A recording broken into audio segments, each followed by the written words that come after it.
अस्सलाम वालेकुम दोस्तों, मैं हूं माजिद मलिक और डिस्कवर द वर्ल्ड में आप सबको खुशामदीद। नाज़रीन गिरामी, जब हम रात को बिस्तर पर लेटते हैं तो हमारी नजर चांद पर और हजारों लाखों चमकते हुए सितारों पर पड़ती है तो जहन में एक सवाल पैदा होता है कि हमारी जमीन की तरह चांद पर भी कोई मखलूक रहती है और वो कैसी दिखती है, और अगर यहाँ कुछ भी नहीं है तो इसका मकसद क्या है।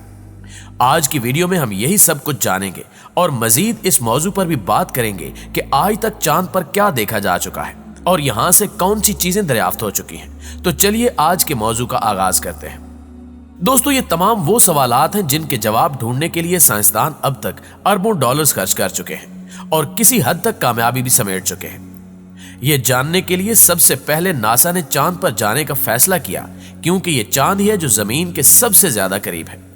लिहाजा 1968 में यहां सबसे पहला स्पेसक्राफ्ट भेजा गया जिसका नाम अपोलो 8 था, और इसको भेजने का मकसद सिर्फ यही था कि यह स्पेसक्राफ्ट चांद के गिर्द एक मुकम्मल चक्कर लगा सके। इस मिशन में 3 खलाबाज शामिल थे जिनको चांद के करीब पहुंचने में पूरे 68 घंटे लग गए और उनको वहां से कोई भी अजीब चीज नहीं मिली।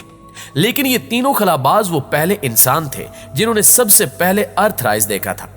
यानी जैसे हम सनसेट या सनराइज देखते हैं, बिल्कुल वैसे ही इन्होंने अर्थराइज देखा था, और इस खूबसूरत मंजर की तस्वीर भी पहली बार अपोलो 8 से ही ली गई थी। इस मिशन के अगले साल यानी 1969 में अपोलो 11 नामी मिशन को चांद की जानिब भेजा गया, और फिर 20 जुलाई को जमीन छोड़ने के 110 घंटे बाद नील आर्मस्ट्रांग चांद की सतह पर कदम रखने वाले पहले इंसान बने, जबकि इनके 20 मिनट बाद बज़ ऑल्ड्रिन ने चांद पर कदम रखा।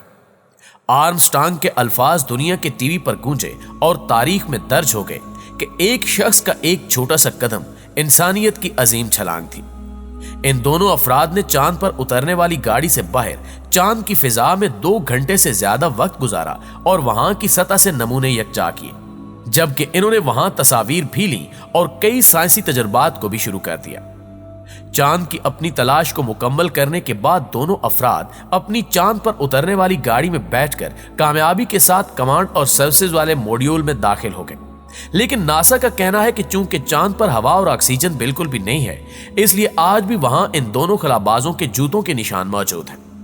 दोस्तों, इन दोनों मिशंस में तो नासा को कुछ भी अजीब देखने को नहीं मिला, लेकिन नासा की जानिब से चांद के गिर्द लगाई गई टेलीस्कोप आए रोज अजीबो गरीब तस्वीरें भेजती रहती है, जिनको देखकर यह एहसास होने लगता है कि यहां जरूर कोई मखलूक आबाद है जो हमारे सामने नहीं आना चाहती। इन तस्वीरों में से एक तस्वीर में देखा जा सकता है कि चांद की सतह पर छोटे छोटे पत्थर मौजूद हैं, लेकिन इन पत्थरों में एक सबसे अजीब पत्थर था जो बिल्कुल एहराम की तरह नजर आता है, और ऐसा लगता है कि इसे किसी ने खास तरीके से बनाया था, लेकिन किसने बनाया ये कोई नहीं जानता।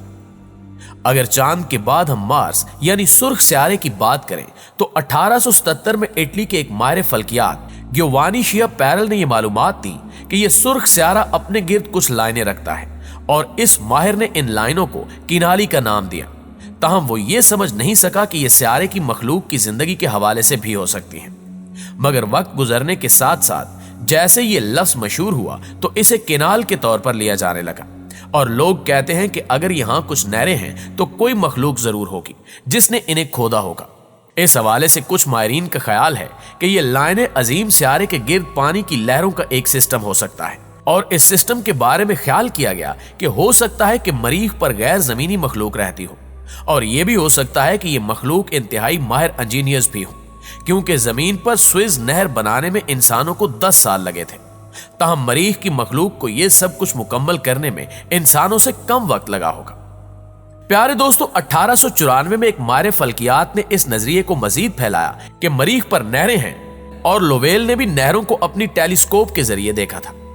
उसने मरीख की सतह पर जो कुछ देखा उसका नक्शा बनाया, बहुत सी किताबें लिखी और लेक्चर्स दिए कि मरीख की मखलूक वजूद रखती है, और कहा कि वो अपने स्यारे को सैराब भी कर रहे हैं।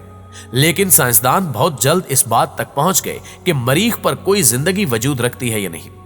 1899 में लोवेल के नजरिए से बहुत से साइंसदानों को एक रास्ता मिला, जैसा कि निकोला टेस्ला, जो कि इलेक्ट्रिकल इंजीनियर थे, ने यह दावा किया कि मरीख से कुछ सिग्नल्स मिले हैं।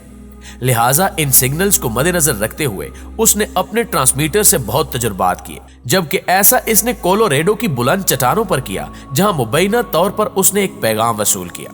लेकिन वो पैगाम क्या था इस बात का खुद टेस्ला को भी पता नहीं चला। मगर कुछ सालों के बाद टेस्ला ने यह दावा किया कि वो मरीख की मखलूक से वायरलेस पैगामात भेजकर राब्ता कर सकता है, लेकिन यह महज एक बयान ही था, क्योंकि उस साल के दिसंबर तक जमीन से कोई दूसरा पैगाम न भेजा जा सका। टेस्ला को इल्म नहीं था कि मरीख की मखलूक किस तरह की नजर आती है, लेकिन उसे यह यकीन था कि वो मरीख की सख्त हालत को जान सकता है, जबकि बहुतों के नजदीक ये अकली बात थी कि अगर जमीन से पैगाम भेजना मुमकिन हुआ तो मरीख से भी पैगाम आ सकता है।